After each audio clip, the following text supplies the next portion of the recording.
할렐루야. 사랑하는 성도님들, 새로운 한 주가 또 시작이 되었습니다. 이번 한 주에도 하나님의 은혜와 사랑 가운데 하나님의 말씀으로 또 승리하시는 저와 여러분 되시기를 주님의 이름으로 축원드립니다. 오늘 저와 여러분에게 주시는 하나님의 말씀은 이사야 40장 1절로 12절까지 말씀입니다. 제가 봉독하겠습니다.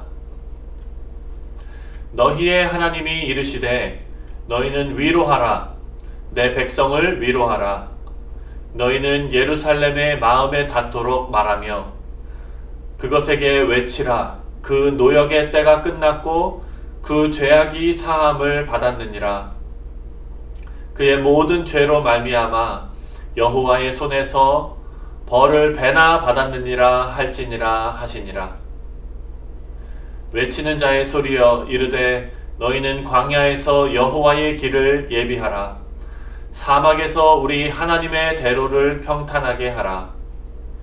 골짜기마다 도두어지며 산마다 언덕마다 낮아지며 고르지 아니한 곳이 평탄하게 되며 험한 곳이 평지가 될 것이요 여호와의 영광이 나타나고 모든 육체가 그것을 함께 보리라. 이는 여호와의 입이 말씀하셨느니라. 말하는 자의 소리여 이르되 외치라.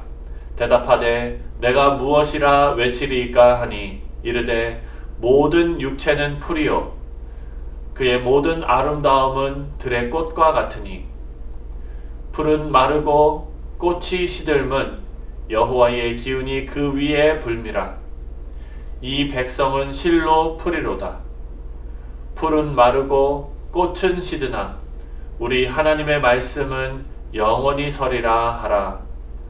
아름다운 소식을 시온에 전하는 자여 너는 높은 산에 오르라. 아름다운 소식을 예루살렘에 전하는 자여 너는 힘써 소리를 높이라. 두려워하지 말고 소리를 높여 유다의 성읍들에게 이르기를 너희의 하나님을 보라 하라. 보라, 주 여호와께서 장차 강한 자로 임하실 것이요 친히 그의 팔로 다스리실 것이라. 보라, 상급이 그에게 있고 보응이 그의 앞에 있으며 그는 목자같이 양떼를 먹이시며 어린 양을 그 팔로 모아 품에 안으시며 젖먹이는 암컷들을 온순히 인도하시리로다. 아멘.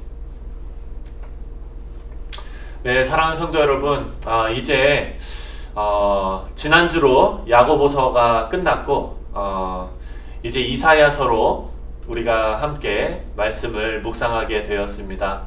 여러분들 어제는 주일이었기 때문에 우리가 말씀 묵상이 없었습니다. 하지만 야고보서의 마지막이기 때문에 오늘 조금 정리하고 넘어가도록 하겠습니다. 사랑하는 성도 여러분, 야고보서의 큰 생각의 줄기는 우리의 믿음은 거룩한 삶의 모습으로 증명이 된다입니다. 믿음을 행동으로 보이는 것으로 증명이 되고 또 혀를 다스리는 것으로 증명이 되고 하나님과 벗삼고 사는 것으로 또 우리의 믿음이 증명이 되고 또 하나님의 지혜를 소유하는 것으로도 우리의 믿음이 증명이 됩니다. 또한 우리 가난한 자를 돕는 것으로도 우리의 믿음이 증명이 된다고 우리가 함께 배웠습니다. 여러분, 그리고 또한 우리가 인내를 배워야 하는데 여행 갈 때 차 뒷자리에서 의젓하게 동생들을 돌보면서 인내하는 모습, 여러분, 그런 모습으로도 우리의 믿음이 증명이 되는 것입니다.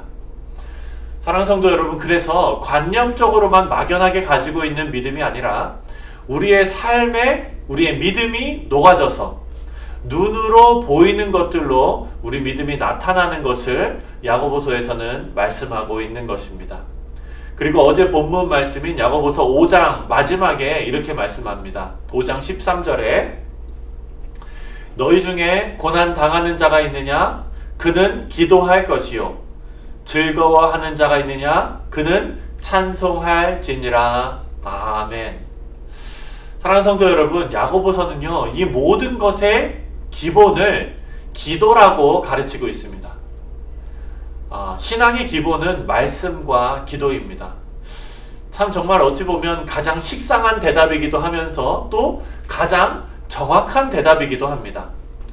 야고보는 오늘을 살아가는 저와 여러분에게 기도하면서 하나님의 은혜를 경험하라고 권면하고 있습니다.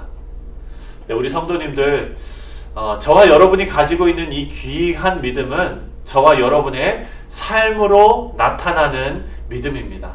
그리고 그 믿음을 드러내는 삶의 원동력은 바로 기도입니다.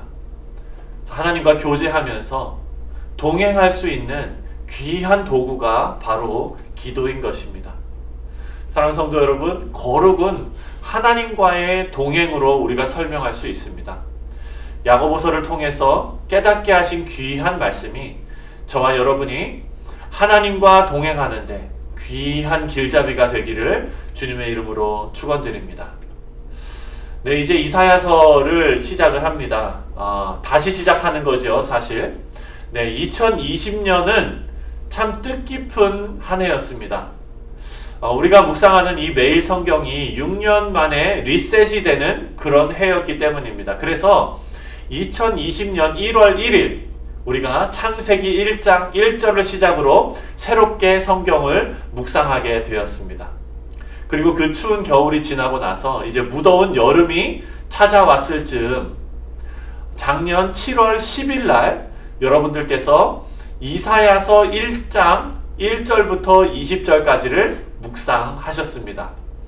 아마 기억이 잘 안 나실지도 모르겠어요. 네. 하지만 이것을 만약 여러분들이 기억하신다면 여러분들 정말 대단하신 분들입니다. 사실 저도 다 찾아보고 여러분들께 드리는 말씀입니다. 이제 1년이라는 시간이 또 흘러서 오늘 7월 12일 날 2021년 7월 12일 월요일에 작년에 이어서 이제 이사야서 40장을 다시 이제 묵상하게 되었습니다. 사랑하는 성도 여러분, 이사야서는요 크게 둘로 나눌 수가 있습니다. 1장부터 39장까지 그리고 40장부터 66장까지입니다. 여러분이 작년에 묵상하신 이 전반부에서는요 주로 심판의 내용이 전해지고 있습니다. 주로 심판의 메시지가 나타나고 있고, 또 오늘부터 묵상할 후반부에는요 40장부터 66장까지는 회복의 메시지가 주를 이루고 있습니다. 우리가 지금 이제 묵상할 이사야라는 이름의 뜻이 바로 하나님께서 구원하신다, 여호와께서 구원하신다, 이런 뜻입니다. 그리고 또 이사야 1장에 우리가 살펴보면 왕들의 이름이 나오는데요, 우시야 왕과 요담과 아하스와 히스기야 왕이 따라서 나오게 됩니다. 그래서 이사야의 시대적 배경이 바로 아수르와 그리고 바벨론 포로기 이 즈음이 이사야가 쓰여진 그 시점이 되는 것입니다. 그리고 그 배경을 우리가 좀 이해해야 이 말씀을 묵상하는 데 있어서 우리가 조금 큰 그림을 그리고 또 말씀을 이해하는 데 도움이 됩니다. 특히 40장부터 55장까지는 바벨론의 포로로 잡혀있는 이스라엘 백성들에 대한 위로의 말씀, 그리고 구원의 말씀, 소망의 말씀이 나와 있습니다. 여러분 이해를 돕기 위해서 작년에 묵상한 이사야서 36장에서 39장 내용을 잠깐 설명을 드리면, 아수르의 사네립 왕이 이스라엘을 공격했을 때 히스기야가 그때 이스라엘의 왕이었습니다. 이 유다의 왕이 하나님 앞에 바짝 엎드렸죠. 그래서 이사야를 찾아가서 기도 요청까지 합니다. 그래서 그 위기 가운데 하나님을 찾고 하나님 앞에 바짝 엎드린 히스기야를 하나님께서 도우십니다. 그래서 하나님의 사자가 나타나서 아수르 군대 18만 5천을 죽이고 아수르를 물리치게 됩니다. 그 이후에 또 히스기야는 병이 들어 죽게 되었는데 그때에도 하나님께 기도합니다. 하나님 앞에 간구하는 기도를 올려드릴 때에 하나님께서 그 기도를 들어 응답하시고 그의 생명을 15년을 연장해 주십니다. 근데 사랑하는 성도 여러분, 이렇게 히스기야 왕이 잘 나가는가 싶었는데, 여러분 우리가 잠언을 공부할 때도 우리가 배웠지만 사람의 마음은 가만히 놔두면 교만으로 흘러갈 수밖에 없습니다. 그래서 39장에 보면 바벨론 왕이 히스기야에게 사신을 보냈습니다. 히스기야가 그 사신을 보면서 자기가 교만해져서 자기가 가진 것을 다 보여주면서 자랑을 합니다. 그리고 그 이후에 교만한 자는 심판을 받는다는 하나님의 경고의 말씀이 또 심판의 말씀이 주어지게 되는 것입니다. 결국 훗날 이스라엘 백성들은 바벨론의 포로로 끌려가게 됩니다. 그리고 이어서 오늘 40장이 등장하며 그리고 또 모두 망해서 포로로 끌려간 이스라엘 백성들, 그 백성들에게 이제 희망의 메시지가 선포되는 것입니다. 사랑하는 성도 여러분, 나라가 망해서 포로로 끌려간 이스라엘 백성들 얼마나 많이 고생을 했겠습니까? 그리고 그 힘든 포로 생활을 하루하루 근근히 버텨내고 있는 그런 상황이었습니다. 여러분, 이 상황은 우리가 주일에 묵상하는 다니엘서와도 연결이 되는 것입니다. 바벨론에서 포로 생활을 하고 있는 이스라엘 백성들에게 하나님의 위로의 말씀, 위로의 메시지가 오늘 본문 1절과 2절에 선포되고 있습니다. 본문 1절과 2절을 제가 읽어드리겠습니다. 너희의 하나님이 이르시되 너희는 위로하라. 내 백성을 위로하라. 너희는 예루살렘의 마음에 닿도록 말하며 그것에게 외치라. 그 노역의 때가 끝났고 그 죄악이 사함을 받았느니라. 그의 모든 죄로 말미암아 여호와의 손에서 벌을 배나 받았느니라 할지니라 하시니라. 아멘. 네, 사랑하는 성도 여러분, 하나님께서는요 포로로 끌려간 이스라엘 백성들을 버리지 않으셨습니다. 하나님의 구원의 역사는 이스라엘이 포로로 잡혀있는 그 힘든 시간 가운데에서도 계속 이어져 내려온 것입니다. 그리고 하나님의 구원의 때가 이르렀을 때 하나님께서는 구원을 직접 이루십니다. 그리고 그 구원은 위로의 메시지로 시작이 되는 것을 우리가 볼 수가 있습니다. 저와 여러분은요 하나님 앞에 범죄하여서 징계를 받을 수 있습니다. 우리가 히브리서에서도 살펴본 것처럼 여러분, 징계가 없으면 사생합니다. 자녀는요 부모로부터 혼납니다. 눈물이 쏙 빠지도록 혼이 납니다. 하지만 부모의 사랑은 그 징계를 넘어서는 큰 사랑입니다. 징계가 끝나고 나면 따뜻한 위로가 있는 것입니다. 회복이 있는 것입니다. 아이들이 부모님에게 호되게 혼나고 나서 부모의 품에 안겨서 실컷 우는 것과 마찬가지인 것입니다. 그때의 부모는 정말 따뜻하게 안아줍니다.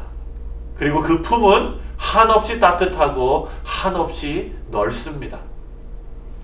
우리는 징계를 당할 때 이것이 끝인 것 같은 느낌을 받습니다. 하지만 그것은 우리의 생각이고 우리의 느낌입니다. 우리 하나님의 구원의 역사는요 태초로부터 지금까지 신실하시고 정확하게 하나님의 뜻 가운데 진행되어 오고 있습니다. 지금 이 순간에도 하나님께서는 하나님의 일을 진행하고 계시는 것입니다. 그래서 우리가 너무나 잘 알고 찬송으로도 많이 부른 이 유명한 말씀이 오늘 본문에 기록되어져 있습니다. 바로 8절 말씀입니다. 8절 말씀에 풀은 마르고 꽃은 시드나 우리 하나님의 말씀은 영원히 서리라 하라. 아멘. 네, 사랑하는 성도 여러분, 우리를 향한 하나님의 구원의 역사는 한치의 오차도 없이 진행되고 있습니다. 풀은 마르고 꽃은 시듭니다. 하지만 하나님의 말씀, 이 구원의 메시지, 우리를 사랑하시며 하나님의 나라가 영광 중에 임하게 하시려는 하나님의 의지는 영원한 것입니다. 사랑하는 성도 여러분, 오늘 본문에 나오는 구원의 약속, 그리고 회복의 약속, 그 아름다운 소식이 저와 여러분에게 주시는 위로와 소망의 메시지가 되시기를 주님의 이름으로 축원드립니다. 우리 함께 기도하겠습니다. 사랑과 은혜가 풍성하신 아버지 하나님, 오늘 우리에게 구원의 메시지, 이 아름다운 소식이 들려지게 하시니 하나님 감사합니다. 아버지여, 우리가 어려움 가운데 있을 때에도 하나님의 구원의 손길은 계속해서 이어져 왔음을 우리가 고백합니다. 하나님, 우리의 느낌과 우리의 생각을 의지하지 않게 하시며 하나님의 약속을 의지하는 귀한 믿음의 백성들 다 되게 하여 주시옵소서. 언제나 우리를 버리지 않으시고 지켜 보호하시며 언제나 권능의 손으로 붙잡고 계시다는 것을 우리가 굳게 믿으며 오늘 하루 하나님 앞에 온전히 우리의 삶을 드릴 수 있는 귀한 성도님들 다 될 수 있도록 역사하여 주시옵소서. 오늘 하루 하나님 손에 올려드립니다. 건강하게 지켜주시며 안전하게 지켜주시며 우리 성도님들의 삶이 하나님의 기쁨이 되는 귀한 삶 될 수 있도록 오늘 하루 은혜 가운데 함께하여 주시옵소서. 감사드리며 예수님의 이름으로 간절히 기도합니다. 아멘.